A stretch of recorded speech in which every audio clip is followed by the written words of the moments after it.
Hey everybody, welcome back to Inside Indiana Overtime. Alex McCarthy, Seth Tao, here in Bloomington, where we watched Indiana, one of Indiana's worst losses in the Tom Crean era. They lose 90-60 in Ann Arbor, and just really nothing good to say about this game tonight, except for Grant Galen, 8 points. Thomas Bryant was 6 for 7 from the floor, so we'll get the positives out of the way first. Yes. That's about where it ends. Michigan shot 63%. If you're talking, Indiana overall shot the ball fine. 55% from the field, 54% from three. If you knew before the game that Indiana was going to have those shooting percentages, you'd probably feel pretty confident about Indiana's chances. Yeah, but it did not go well. No.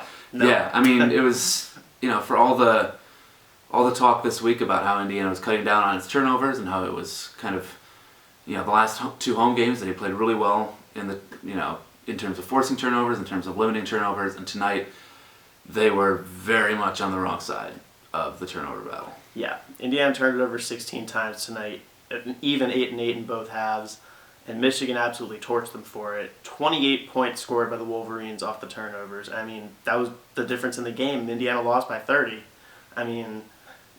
You can't do that. No. You expect something like this to happen if you have numbers like that. Yeah, exactly. It's amazing how much Michigan scored off those turnovers, because usually you see a team, if they force 12 turnovers, they usually score around 12 points off those turnovers. But Michigan just, every time they got a turnover, they scored. And a lot of it was, there were a lot of live ball turnovers that led to transition baskets, easy shots, open looks. All five starters for Michigan ended up in double digits. And one bench player. And one, yeah. So, they just, it was just, Michigan just couldn't miss. 63%. They shot 11 for 20 from three. Again, Indiana hardly gets to the line and gets way outshot in free throws.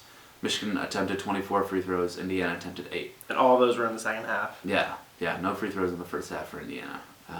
James Blackmon Jr. didn't take a shot in the second half, and not a shot that counted at least.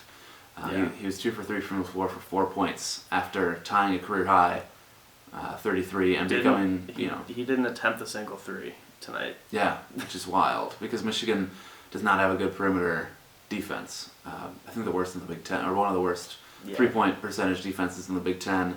And Indiana was just not able, other than Rob Johnson, no one was able to get more than one three-point attempt until Grant Galen came in at the end. Indiana just wasn't able to play its game, wasn't able to get the shots it wanted. Knocked down, they shot reasonably well, but they just were not able to ever get comfortable. Right from the opening tip, Michigan was just rolling. And Indiana was just kind of powerless to stop them. Tom Crean said after the game that he was unhappy with how non-aggressive Indiana was defensively, and how, when the going got tough, they didn't really do anything about it. And it was pretty clear on TV. It was just, they didn't necessarily give up, but there was just not much urgency, especially in the second half. For all the talk coming out of the Michigan State game about guys starting to look like leaders and glue guys, none of them showed up tonight. Blackmon probably had his worst game of the year tonight. Zach McRoberts was MIA. Everyone was calling him the glue guy, the scrappy player. He didn't score a single point. Not that he's expected to score a lot, but didn't score anything. 1 rebound, no assists, 1 block, and that block was one of the first plays of the game. Yeah, it was totally ridiculous. He spiked the ball off a photographer or video cameraman's head. That was certainly the highlight of the night for Indiana. Rob Johnson 14 points, Thomas Bryant 13 points. Johnson played decently well. Indiana's 4-4 in the Big Ten now, and it doesn't get easier from here. They have another road game coming up against Northwestern, which is one of the better Northwestern teams in a long time.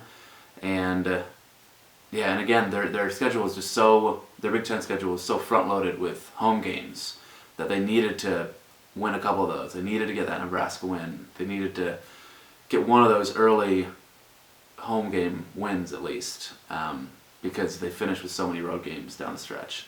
So tough. The road games are going to get tougher. Michigan was supposed to be one of the easier road teams that Indiana was going to face. I mean, they still have tough road games ahead. Yeah. I mean, they still have to go to Purdue. They still have to go to Wisconsin, and Northwestern, like we mentioned. I mean, it does not get easy from here. So Indiana's in a tough spot. 14-7, something like that. 4-4 in the conference. Yeah, and you got to think that they have to make it to 19 or 20 to get into the tournament, because they do still have a couple decent non-conference wins, but the majority of their non-conference schedule is so unbelievably, horribly awful, that I mean they've got to beat Purdue at this point, or they've got to beat like a team or something. They probably have to sweep Purdue at this point. Yeah, I mean they've got to get a couple resume wins in the Big Ten, because a home win at Penn State isn't going to do that much for you. Yeah, I mean they need to get things together and go on a run, or make a big run in Washington D.C. in March. Yeah, exactly, which Indiana historically does not do. So we'll see what happens.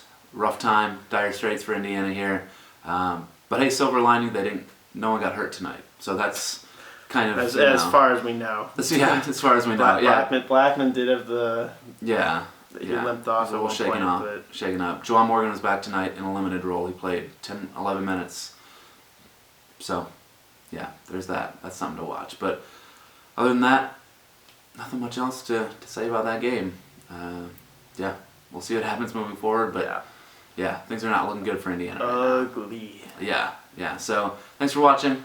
For Seth Tao, I'm Alex McCarthy. Or like bearing with us. Yeah, exactly. As Wall Star here. We're in the John Wall jersey. But for Seth Tao, I'm Alex McCarthy, and we will talk to you soon.